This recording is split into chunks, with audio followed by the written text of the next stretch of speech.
સ્વામિનારાયણ બાળ મિત્રો. આપણી સંસ્કૃતિમાં એવું કહેવાય છે કે આપણું જે ઘર છે ને એ આપણું મંદિર છે. હા, અને એ મંદિર બનાવી રાખવા માટે એ મંદિરમાં જે ભગવાન રૂપી આપણા મા બાપ છે, આપણા મમ્મી પપ્પા છે, એનું કીધું કરીએ, એને થોડી હેલ્પ કરીએ, એમને સમજીએ, આપણા ઘરની કન્ડિશન સમજીએ, એ ખૂબ જરૂરી હોય છે ને ફ્રેન્ડ્સ. થોડું એમને સપોર્ટ કરીએ, થોડું સમજીએ, ખોટી જીદ ના કરીએ તો ખરેખર દુનિયાનો છેડો એટલે ઘર, અને આપણું ઘર એટલે આપણું મંદિર.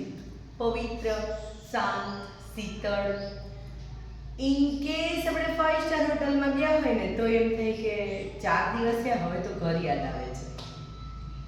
આ જ ઘરનું વાતાવરણ ઊભું કરવા મમ્મી પપ્પા, બાળ મિત્રો દરેકને એક હાર્ટલી રિક્વેસ્ટ કરું છું કે થોડું એકબીજાની કન્ડિશન સમજીએ, એકબીજાની વાતને સમજીએ, એકબીજાને અનુશાસન હોય પણ એક એવું સમજદારી સાથેનું, પ્રેમ સાથેનું, અને કહેવાય કે અન્ડરસ્ટેન્ડિંગ લેવલ જ ઘરમાં એટલું સરસ હોય કે સાહજિકતા સાથે ઘરનો વહીવટ બહુ સરસ ચાલતો હોય.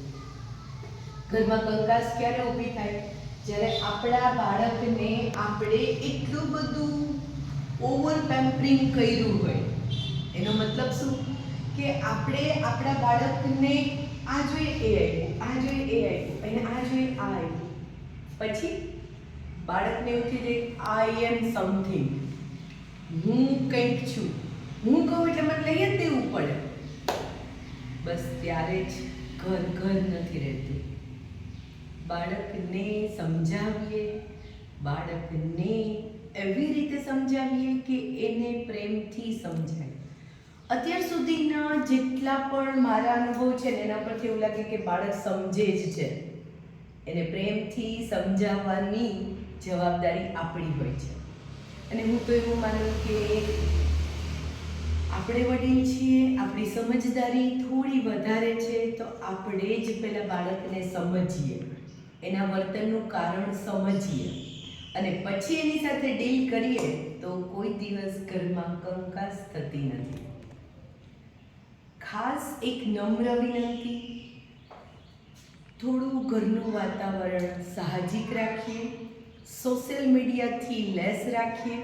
એટલે ઘરમાં આવ્યા પછી નો ફોન, નો ટીવી, તો બહુ મજા આવશે. હા, સાથે બેસીને તમે કોઈ કોમેડી વિડીયો, ન્યૂઝ જોવો છો એ વસ્તુ અલગ છે, પણ એ સોશિયલ મીડિયા ટાઈમ નથી ગણાતો, એ ફેમિલી ટાઈમ ગણાય છે.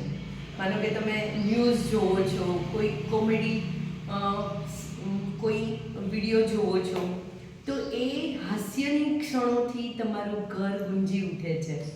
અને એ સાથે જમવાની વાત હોય કે સાથે કોઈ એક પ્રવૃત્તિ કરવાની વાત હોય તો એની મજા અલગ હોય છે. હું એવું માનું કે ઘર હોય ને ત્યાં દરરોજ 15 મિનિટ તો એવી હોય કે બસ ખાલી બધા સાથે બેઠા છીએ અને સરસ મજાના ભગવાનનું નામ લઈએ છીએ. તો ટ્રાય કરીએ. જય સ્વામિનારાયણ.